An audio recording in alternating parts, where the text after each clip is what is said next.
paternidade. É um tema pouco falado, e antes de ler esse texto, antes de falar desse tema, eu queria que a gente fizesse uma oração, que Deus realmente tomasse o nosso coração, nossa mente, e de fato operasse aqui de uma maneira bem especial. Vamos orar nesse momento. Pai bendito, nós queremos pedir a graça do Senhor nesse momento, de ministração da Tua Palavra. Pai, é o Senhor quem vai se revelar essa noite. Eu desejo muito, Senhor, que o Senhor, de fato, dê o seu cartão de visitas aqui. Essa noite o Senhor se faça ver, pela palavra que é voz, mas o Senhor pode fazer se tornar visão espiritual. Faz isso, Senhor, por favor, essa noite. Que cada um, Senhor, receba uma visão deste Deus Pai, que nos abraçou e nos fez filhos. Em nome de Jesus, eu oro, amém e amém. Queridos, eu vou hoje começar diferente. Eu não vou ler um texto bíblico dessa vez. Eu vou começar com uma coisa que a gente tem percebido, e eu vou colocar alguns gráficos, por isso eu falei da atenção sua.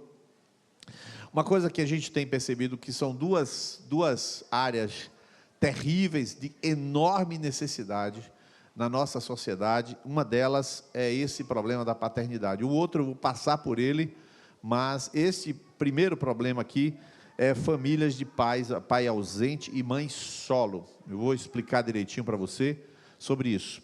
Atente para isso. A gente, na liderança da igreja, são líderes com testemunho, com caráter, com família, com dedicação, leem a Bíblia, são dedicados, são quebrantados, pessoas sérias, pessoas de testemunho na sociedade, na igreja. No entanto, apesar de serem líderes que têm esse tipo de lastro, esse tipo de respaldo, todos eles, sem exceção, a despeito disso, pouquíssimos dos nossos 45, 50 líderes, pouquíssimos, talvez 3 líderes, tiveram uma família funcional. Talvez 3. As famílias de todos eles eram famílias, não de todos, mas de 3 ou 4, eram famílias funcionais, as outras todas famílias disfuncionais. Por exemplo, eu nasci num lar cristão, e meus pais cristãos, quer dizer, minha mãe se converteu com 18 anos, veio de Garanhuns, ela era prima de Chico Buarque, de Holanda, Aurélio Buarque. Ela veio daquela família, mas quando ela se converteu, foi rejeitada e foi expulsa daquela família. Desceu para São Paulo, conheceu meu pai. Meu pai era aquele estrangeirão, bem diferente, né? Que veio para viver como missionário aqui no Brasil, bem estrangeiro, bem sueco, bem estrangeiro, bem diferente. Eles se encontraram, casaram, mas sempre aos pés do Senhor, sempre tementes a Deus. Então vem a minha família, eu caso com Fernanda, temente a Deus. A primeira, casei virgem, ela também, a gente casado, construiu família. Hoje eu tenho meu filho, minha filha com famílias funcionais. Mas, irmãos, a gente sabe que isso aí é uma exceção, não funciona assim. A regra é pai alcoólatra quando está dentro de casa. A regra, o pior de tudo é que é a regra. Não é a regra bíblica, e não é a regra teórica, mas a regra prática, empírica é essa. Então, você tem um problema grave de paternidade, e eu tive o trabalho de pesquisar algumas coisas que estão acontecendo nesse Brasil. E eu levantei, desde que o divórcio foi legalizado, em 1977, o divórcio, naquele primeiro ano que o divórcio foi legalizado, 10 mil pessoas se divorciaram. Né? Você vai ver um videozinho de 2 minutos sobre a tendência que estava acontecendo na nossa sociedade com o feminismo, que veio da revolução sexual dos anos 60, 50, o final de 50 e dos anos 60, e com aquele Eros e Sexualidade de Herbert Marcuse. Ele colocou aquele livro e começou a invadindo as universidades americanas, até que, na década de 60, o Woodstock estourou o sexo livre, mas isso não chegou em todo lugar. Em alguns lugares começa você rompendo paradigmas e depois vai destruindo a sociedade gradativamente. E chega em 77 aqui com o divórcio. Só observe que essa curva é uma curva totalmente ascendente. No ano 84, quer dizer, 7 anos depois apenas, já tinha 30 mil divórcios. Passado mais 6 anos apenas, triplicou o divórcio para 100 mil divórcios. Aí aumenta um pouquinho, quando chega 20 anos depois, já tem 240 mil divórcios, 380 mil divórcios. Hoje já nós temos, no ano passado, 420 mil divórcios. Ou seja, se promove a destruição da sociedade, mas de que maneira? Eu vou lhe mostrar esses dados para você, porque além do divórcio em si, dos dados em si, aqui a gente tem uma comparação, para você ver, o número de divórcios aqui é o G1, que cresce no Brasil desde 2010, e observe uma coisa, a parte de vermelho é o divórcio, e a parte de casamentos caindo ligeiramente, ou seja, as pessoas estão casando menos, e quando casam, não casam, elas não registram, o que significa se ajuntam, não assumem uma relação, mas ao contrário disso, o divórcio acontece, seja por razões daquela união estável, eles rompem a união estável. Então você vê que a família, desde a década de 70, ela começa a ser destruída, e ela vai sendo destruída lentamente, por várias questões que começam a acontecer e que não aconteciam, e aí você tem aí aquilo que também os dados científicos, esses dados do IBGE, dão conta de que a ausência do pai é uma realidade que afeta muitas famílias, e isso é registrado, isso é identificado com crianças sem o nome do pai na certidão de nascimento, e as mães que criam os filhos sozinhos. Isso já não é uma exceção. Quando eu era pequeno, novo, bem novo, pequeno, alguns vão lembrar disso, a mãe solteira era um estigma. Não sei se alguém lembra disso, a chamada mãe solteira. A ideia da mãe solteira era aquela que engravidou e o pai botou para fora de casa, não sei o que. A história era essa. Hoje não é essa história. A história inverteu para que o homem não assuma a paternidade. Agora a pergunta é, como é que daquela mulher que aconteceu com a situação fortuita de relacionamento antes do casamento, claro, estava namorando, engravidou, naquela década de 70, 80, depois desses 40, 50 anos, o que se tem? Simplesmente o homem não assume a sua paternidade, a sua presença no lar. Isso não é mais uma exceção, virou uma regra. Por isso, esses dados continuam, e diz aí, os dados que mais de 11 milhões de mães, não estou falando de 11 milhões de crianças, 11 milhões de mães criam os filhos sozinhas, o que representa 15% dos lares brasileiros. Aí não estão inclusos aqueles que são criados por vó. Aí está incluído só as mães que criam seus filhos sem a paternidade presente em casa. Aí você vê em 2023, 172 mil crianças nasceram, mas o pai se recusa a colocar o nome na certidão. Ou seja, os pais, além de muitos lares não ter a presença paterna, além disso, ainda vai mais além, ele não quer nem dizer que é pai. Então, assim, essa realidade, ela é complexa. Aí também fala que a região norte tem 10% dos pais ausentes e 72% das mães solo vivem apenas com os filhos sem uma rede de apoio. Ou seja, das mães que são mães solo, digamos assim, de cada 5, 4 vivem sofrendo, de cada 4, 3 criam seus filhos sem rede de apoio, ou seja, foram abandonados pela família, ela que se vire, e imagine como é que esse filho vai... O que eu quero colocar é como é que esse filho vai ser criado. Mas, se você pensar nisso, é algo grave.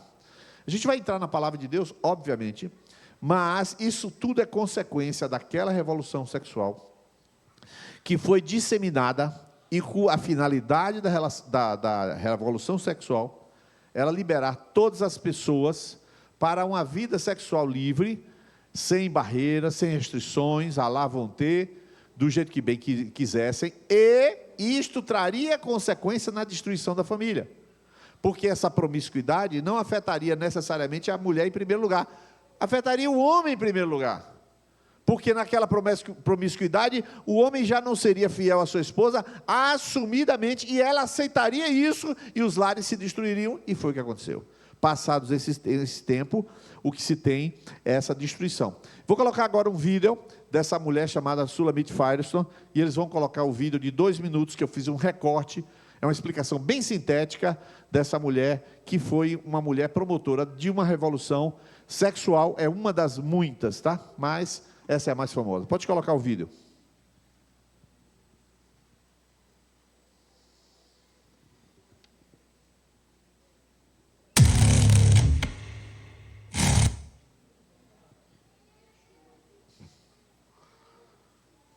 Rapaziada, hoje a gente vai falar da Shulamit Firestone, que nasceu dia 7 de janeiro de 1945. Ela foi uma destacada teórica da ideia no século XX, conhecida por suas práticas revolucionárias sobre a libertação das princesinhas. O seu trabalho mais influente foi um livro que eu não posso nem falar, vou botar a capa aqui para vocês verem. Com esse livro, ela desafiou as normas e defendeu o fim da estrutura tradicional da sociedade. A Firestone argumentava que todo o problema da princesinha estava enraizado na biologia e nas famílias tradicionais. Ela propunha, então, a utilização de tecnologia para libertar as princesas das restrições reprodutivas e sociais.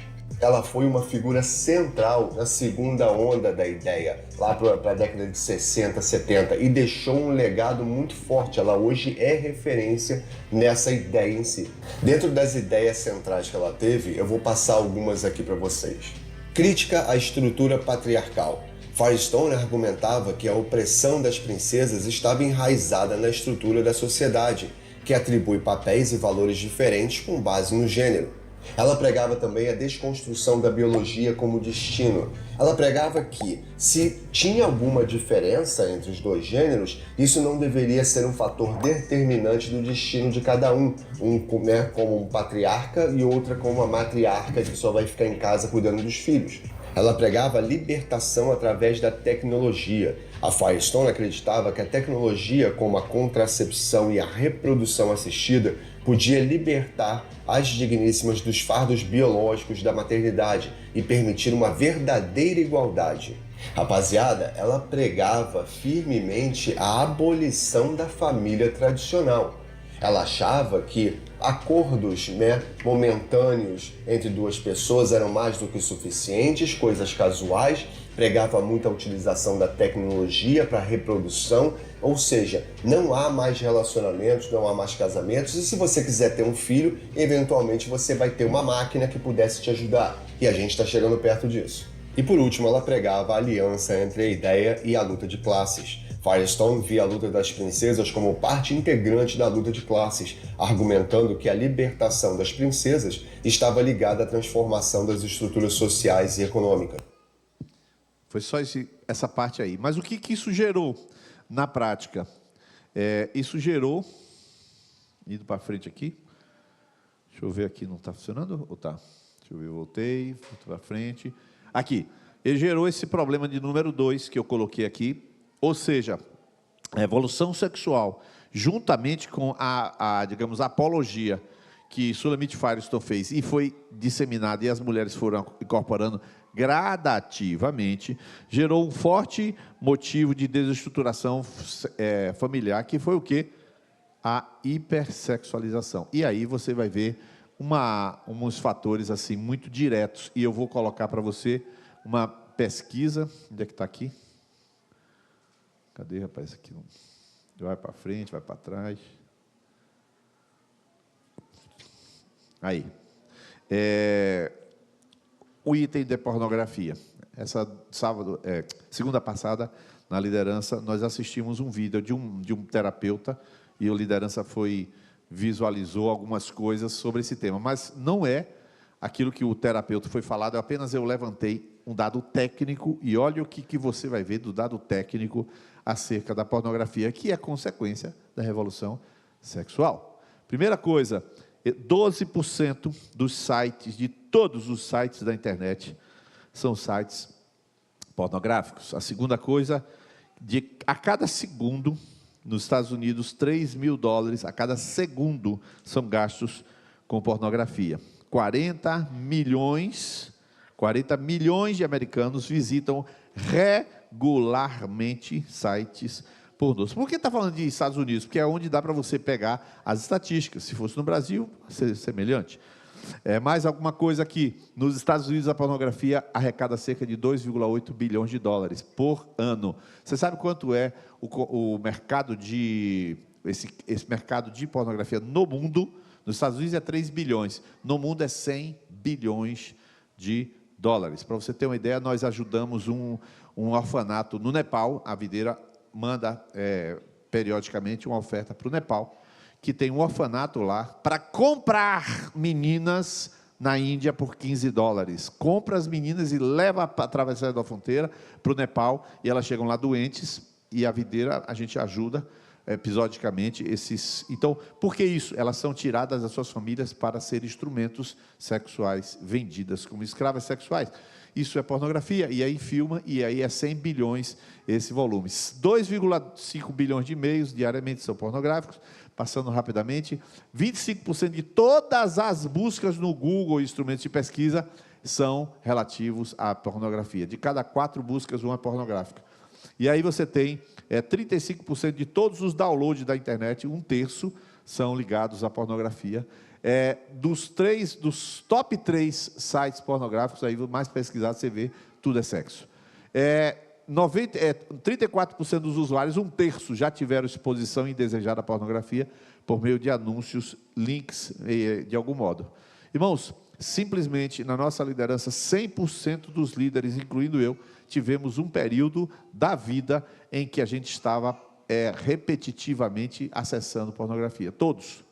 100%. Como é que pode isso? É fruto da Shulamith Firestone, do Herbert Marcuse, da Eros de Sexualidade, e você tem esse dano terrível que é entrando. E eu já estou terminando, porque 20% dos homens admitem consumo de pornografia no trabalho. No trabalho. E, por último, a duração média, blá, blá, blá. E ali estão, as pesquisas são todas com bibliografia, não tem nada chutado, nada inventado. Ou seja, de onde surge isso? Não importa, surge do cão. Mas surgindo do cão ou não, o que acontece é que destrói a família, porque ataca o homem.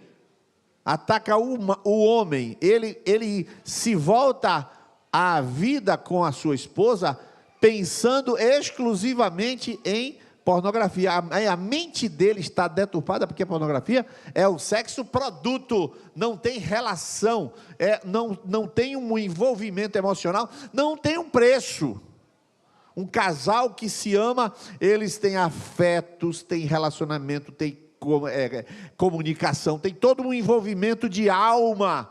A pornografia não é um produto, você aperta o botão e aquele elemento corpo vende o sexo exclusivamente. E o que acontece? Destrói completamente a masculinidade sadia. Resultado, ausência e carência generalizada de paternidade, porque o homem não é mais pai, ele é só um agente de reprodução, nem reprodução é.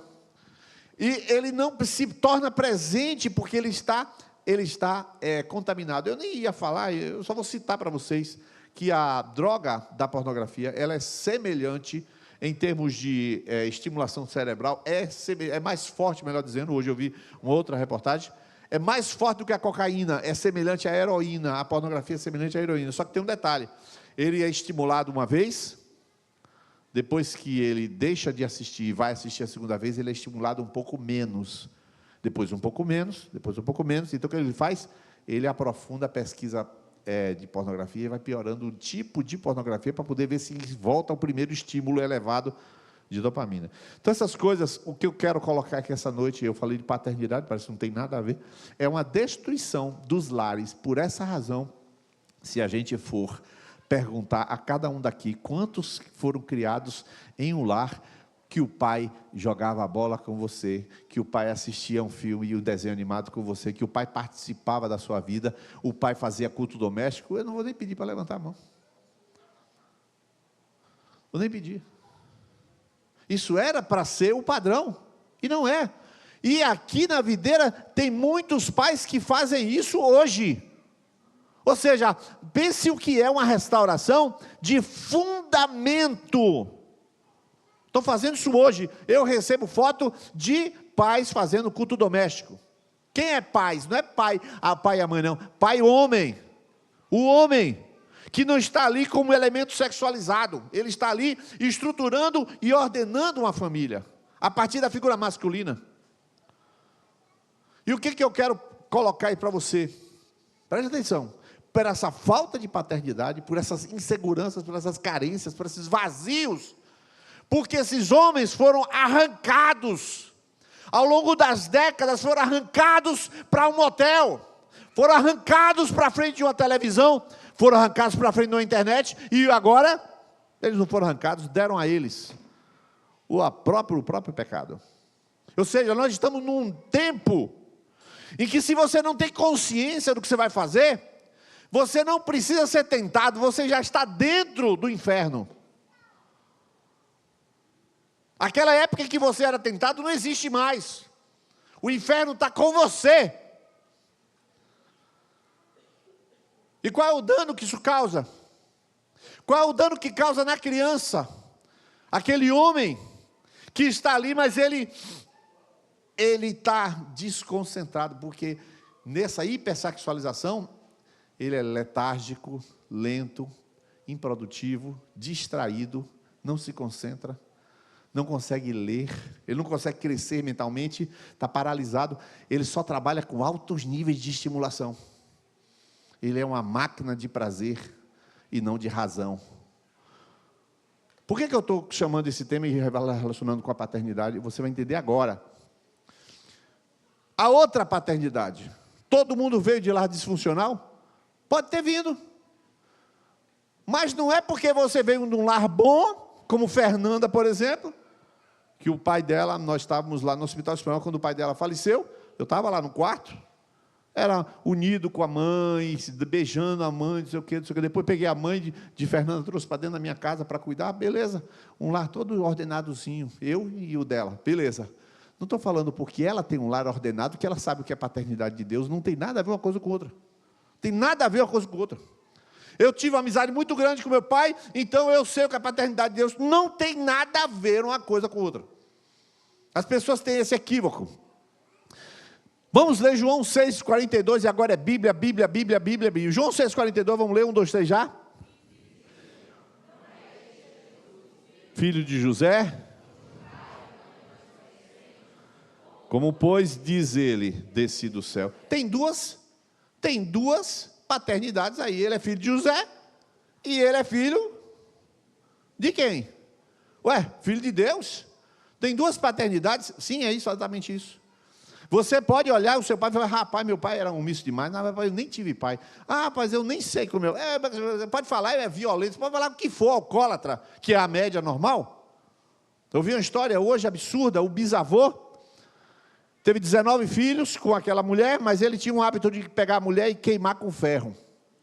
Aí é o seu filho, que nasceu, um dos 19 filhos, do bisavô, agora o avô do rapaz, tinha o hábito de beber álcool, era alcoólatra, mas também queimava a esposa com ferro. E aos 26 anos matou a mulher, empurrou, botava dentro do barril e jogava ladeira abaixo, a mulher morreu. Mas ela morreu, tinha 3 filhos, era o pai do rapaz, desse pastor, e esse pastor, o pai dele, alcoólatra, batia na mãe, mas só que a mãe, quando casou com o pai dele, os pais daquela mulher disseram assim: você case, mas se você voltar para aqui, eu te mato. Então ela foi para a casa do marido, quando chegou lá, ele batia tanto nela, que desfigurava a mulher. Mas ela não podia voltar, porque senão morria. Então ela é ou desfigurada ou morria. E essa história o cara vai contando, uma história pesada. Seja qual for a paternidade que tenha sido a experiência sua, nossa, essa não é a história de Deus, mas Deus quer te revelar um outro nível, um nível que Ele tem para você, como filho de Deus. Construindo uma consciência, vamos todos ler esse texto, João 3, 1 e 2, 1, 2, 3 já? Vê que grande amor nos tem concedido o Pai, que fôssemos chamados filhos de Deus. Amados, agora o somos. Olha só, que tipo de lar nós tivemos aqui? Não importa. Não tem nenhuma relação, a filiação de Jesus, porque Jesus nasceu num lar cuja mãe engravidou solteira e o pai morreu. Engravidou solteira, o pai morreu, e tentaram matar a família, ele foi para outro lugar chamado Egito, e ele não falava aquela língua. Ou seja, o próprio Jesus vivia em um lar disfuncional. Ele era um refugiado. Então não tem nada a ver a paternidade da terra com a paternidade celestial. Quando você foi chamado para ser discípulo de Jesus, o Pai adotou você como filho dele. O Pai disse: você agora é meu filho. Ele disse isso. Ele diz isso para você. Não é o que você viveu, é o que você é. Diga: não é o que eu vivi, é o que eu sou. Repita de novo: não é o que eu vivi, é o que eu sou. Amados, agora somos filhos de Deus. Mas mais do que isso, irmãos, 1 João 4, verso 17, vamos todos ler? 1, 2, 3 já? Aperfeiçoado o amor, para que no dia do juízo mantenhamos confiança. Agora só em amarelo. Qual ele é? Irmão, eu vou dizer um negócio. Você é tão filho de Deus quanto Jesus. Você é tão filho de Deus quanto Jesus. Jesus não é melhor nem pior do que você. Jesus é melhor e pior do que você. Melhor, claro, sempre. Na sua santidade, na sua natureza. Mas em relação a Deus, ele é tão filho de Deus quanto você é filho de Deus. O texto bíblico vai dizer sobre a paternidade várias coisas, vários versículos que mostram algumas coisas importantes da paternidade. Primeiro, a paternidade é mostrada e revelada em Jesus. João 8,19, eu vou ler, vocês lerem a parte amarela. Disseram-lhe, pois, onde está teu pai? Jesus respondeu, não me conheceis a mim, nem ao meu pai. Vai lá. Então você um dia conheceu Jesus.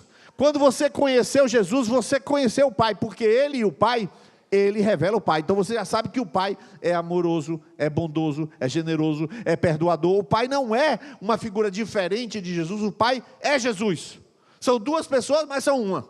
Então Ele é exatamente como Jesus é como o Pai é, Ele revela.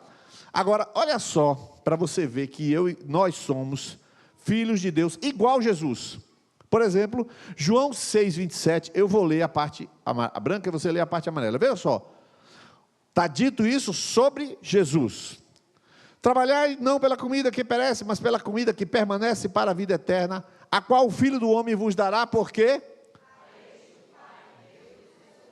a este, disse Jesus, Deus selou o Filho de Deus, Jesus Cristo. 2 Coríntios 1, 21, 22, mas o que confirma convosco, em Cristo, e que nos ungiu é Deus, o qual nos selou e nos deu o penhor do Espírito em nossos corações. Você vê que Jesus é filho de Deus, você é filho de Deus. Jesus foi selado, você foi selado. Agora, o trabalho do Pai, olha só, nós somos filhos. Diz a Bíblia em João 5,17, a gente vai ler 17, 18, 19, 20. Olha, esse texto é a parte que mais fala da filiação. E Jesus lhes respondeu, vai lá, trabalha até agora. Olha só, Deus está fazendo alguma coisa nesta cidade com os empresários desta cidade. Hoje eu almocei com um deles e ele disse, eu vou estar lá segunda-feira. Deus está fazendo com eles. Meu pai está trabalhando, então eu trabalho.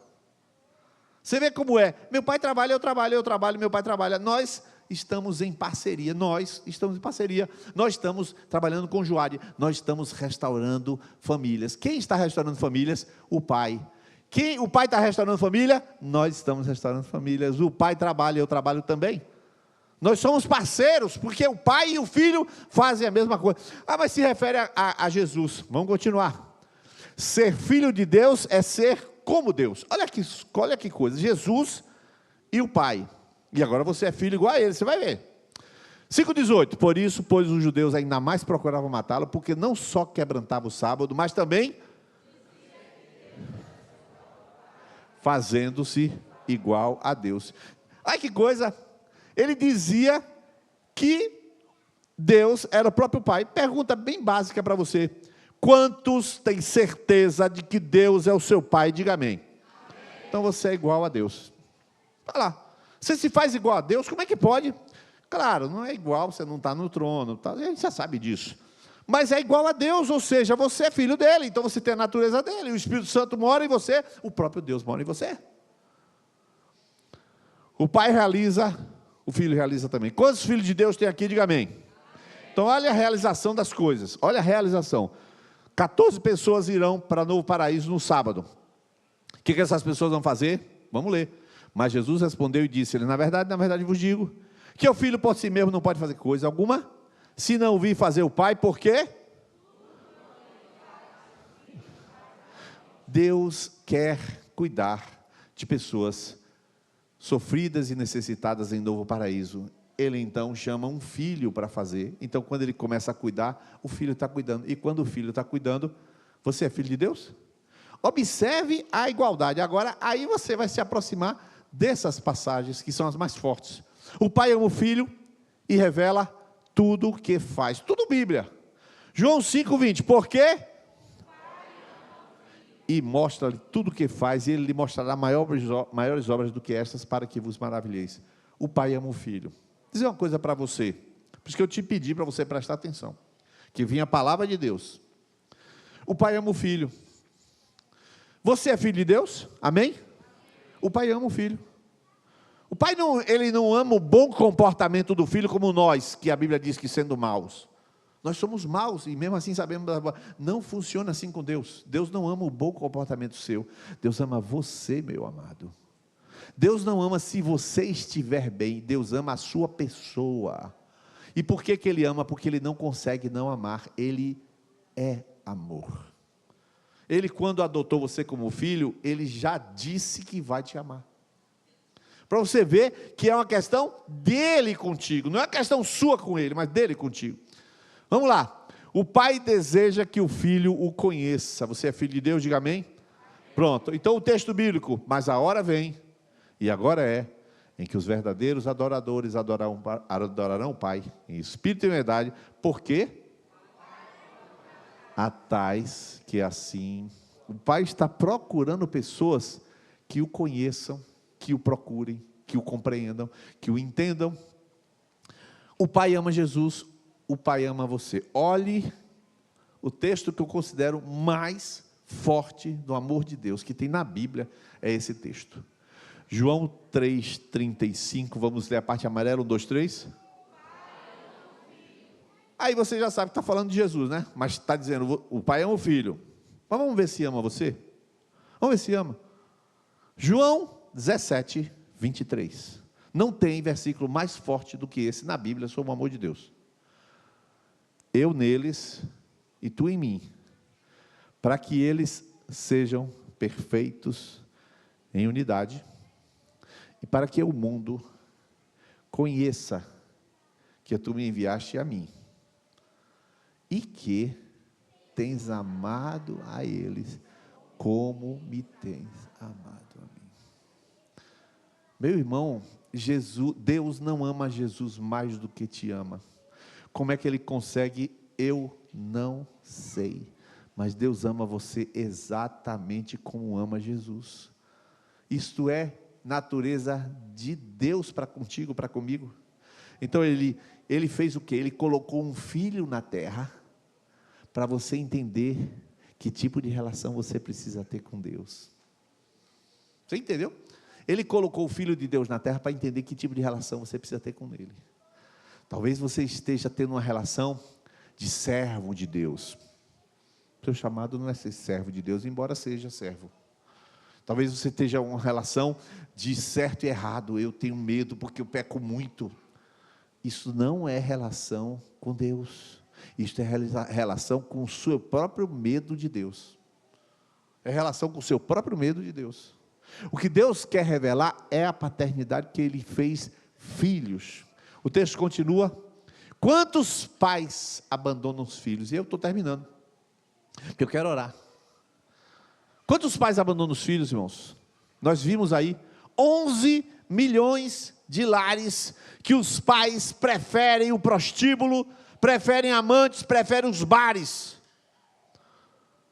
A igreja, quando recebe as pessoas, recebe homens com a mente toda suja de sexo, recebem homens viciados em pornografia, A igreja recebe as pessoas doentes e a culpa não é deles, eles vêm do mundo adoecidos mesmo. E por isso eles abandonam o filho. Porque filho dá trabalho e quem aprendeu a ser egoísta não vai amar. Amar significa dar de si, dar tempo, gastar-se. O pai vai fazer isso como? Se ele é o tempo todo egoísta, ele quer saber do prazer dele. Eu não estou falando das mulheres, estou falando dos homens. Aí você que é mulher, que é filha, você perde porque você não tem o amor de um pai. Você que é filha, você quer falar com seu pai e ele desapareceu porque a onda da sexualidade arrastou ele. Aí ele vai para um bar, beber com um amigo dele, ou sei lá o que ele vai fazer, jogar bola, e aí começa no celular dele a pornografia. Aí ele começa aquelas conversas, e numa daquelas ele pisa no tomate. O que ele faz? Esconde. E fica com a vida dupla. E aí vai para a igreja domingo, aplacar aquela culpa, chora, mas na segunda-feira vai de novo jogar bola e vai transar de novo com outra mulher. Por quê? Porque desde 1960, a revolução sexual fez com isso que as coisas se desestruturassem e perdesse o freio moral. E hoje, o pecado, o inferno chegou na casa. É isso aí. Quantos filhos esquecidos?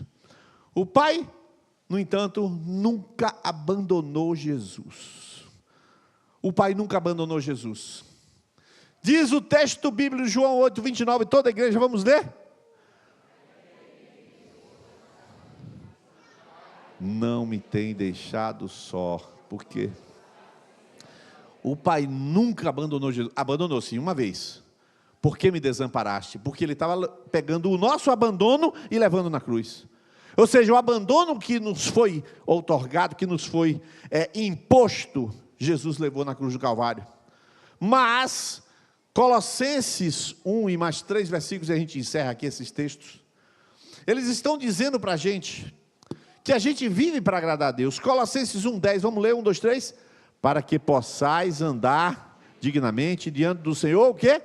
Agradando-lhe em tudo. O Pai não tem me deixado só, porque faço sempre. O que eu quero, queridos? O que eu quero? Agradar a Deus.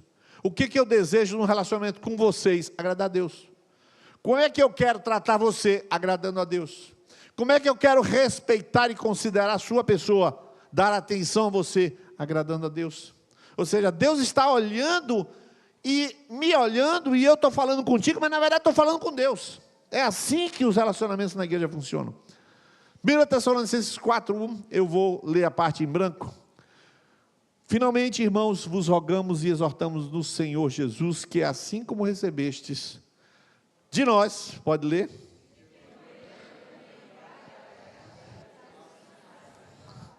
Assim andai, do jeito que você recebeu para agradar a Deus. Ou seja, olha só, e aqui eu termino, é o último versículo.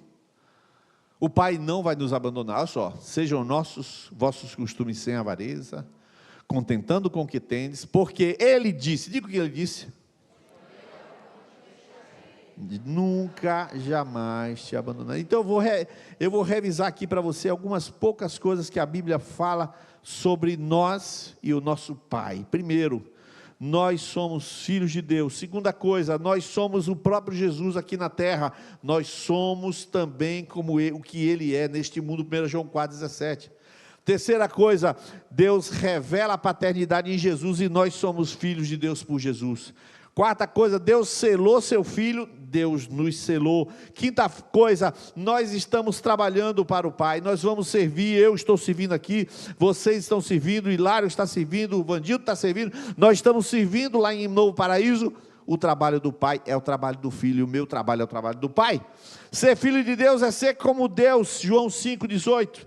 O Pai realiza, o Filho realiza também. O Pai ama o Filho, revela tudo o que faz. Por isso que a gente pega um esboço, e ontem eu fiquei até 4 da manhã escrevendo os 2 esboços, porque eu vou viajar, e estava antecipando, e eu estava ali escrevendo e chorando, e meditando e chorando, porque eu estava conversando com o Cláudio, agora quarta-feira, aí eu falava, Cláudio, você pode ler o rei Davi, você pode ler Davi contra Golias, várias vezes, você vai tirar várias lições, mas quando você lê Jesus, você nunca deixa de tirar infinitas lições, porque Jesus é um poço inesgotável. Você pode ler qualquer coisa, no outro dia que você for ler a mesma passagem, vem outra coisa, porque Jesus é fonte inesgotável. E é isso porque o Pai quer revelar-se no Filho, quer revelar-se em você. Ele quer revelar para você. O Pai deseja que o Filho conheça. O Pai ama o Filho, por isso Ele ama você com o mesmo amor que ama Jesus. Mas, por último, os lares abandonaram, os lares se tornaram lares sem pai, os lares podem se tornar lares com alcoolismo, lares com violência, lares com desprezo, lares com rejeição. Você chegou na casa de Deus para nunca mais ser abandonado. Você chegou na casa do Pai para nunca mais ser esquecido. Você está na casa do Pai para nunca mais dizer: meu Pai me abandonou, porque você tem agora o Pai Celeste que jamais vai te abandonar. Está escrito: de maneira alguma eu te deixarei, nunca jamais te abandonarei. Se você usar o argumento de que eu fui abandonado pelo meu pai, por isso que eu tenho uma dor muito grande no coração, você não entendeu o que eu preguei. Então quando terminar, você chega em casa e assiste de novo. Não tem nenhuma relação uma coisa com outra. A dor tem. A dor do que você viveu tem. Mas Jesus não está aqui para fazer uma paternidade terrena melhorada, Ele está aqui para revelar uma paternidade que homem nenhum pode imaginar, porque é a paternidade daquele Deus que morreu na cruz para tornar você filho. Não é uma questão de dizer: venha meu filhinho, agora você está adotado, agora eu vou deixar você sentar aqui no Natal do Papai Noel, tome um carrinho de presente. Negativo, negativo. Não é uma esmola que Deus fez conosco. Deus repartiu Ele mesmo em nós. Ele repartiu a sua natureza. Ele é um Pai que não pode esquecer você, porque se Ele esquecer você, Ele nega a si próprio. Ele não pode abandonar você, porque Ele não pode negar a si próprio. Ele tem que cuidar de você, porque Ele construiu o Evangelho para cuidar de você. Ele construiu um caminho de cuidado do seu. Ele decidiu que vai cuidar de você. Por isso você que é solteiro ou solteira, pode estar preocupado. O que será do seu futuro? O que será do seu futuro, eu digo tranquilamente: o seu futuro está escondido com Cristo em Deus, está escrito na palavra. O seu futuro está guardado. Guardado com quem? Guardado com o Pai, está nas mãos do Pai. O seu futuro está na mão do Pai. Você vai casar com quem? Você já casou com Jesus e o Senhor é o seu Deus. Ele vai colocar a pessoa certa do seu lado para você se completar do jeito e no tempo dele, para o seu melhor, porque um bom pai faz isso. Se você viver uma vida terrível, porque muita gente, um dos líderes terminou a reunião de segunda-feira, falou assim: desde os 6 anos de idade que meu pai me dá revista pornográfica, desde os 6 anos de idade. 6 anos de idade, e quem deu foi o pai. Agora imagina a estrutura interna dessa pessoa. Não tem problema, porque aqui na casa do Pai tem cura, tem cuidado, tem amor, não tem rejeição. O Senhor acolhe você. E não pense que Ele vai ser melhor que o seu pai da terra. Não tem nenhuma comparação. Este Deus selou você. Este Deus não abandona você. E este Deus continua sendo seu pai, mesmo quando você acha que Ele não é. Ele é seu pai.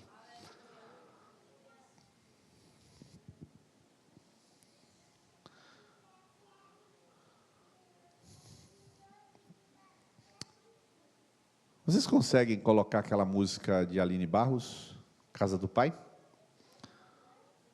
Me conheces. O YouTube vai derrubar, então a gente já derruba a transmissão antes do YouTube derrubar, né? Aí já suspende a transmissão e a gente coloca essa música. É possível colocar? Acho que Samuel coloca. E eu quero que você fique aí de olho aberto mesmo, não tem problema nenhum. Fique de olho aberto. No dia que eu descobri que Jesus me amava, que Deus me amava, perdão, do mesmo jeito que Jesus, eu falei: mas Deus, eu não mereço. Eu não mereço que Deus me ame como ama Jesus. Quer dizer que o Senhor não tem uma preferência? Aí Deus fala: não, eu não tenho um filho preferido, eu tenho um filho que me prefere. Tem uns que não ligam para mim, tem uns que não querem saber. Eu tenho um filho que me prefere. Eu tenho nenhum filho predileto. Eu tenho um filho amado, este é meu filho amado. Deus não disse: este é meu filho preferido, Ele disse: esse é meu filho amado,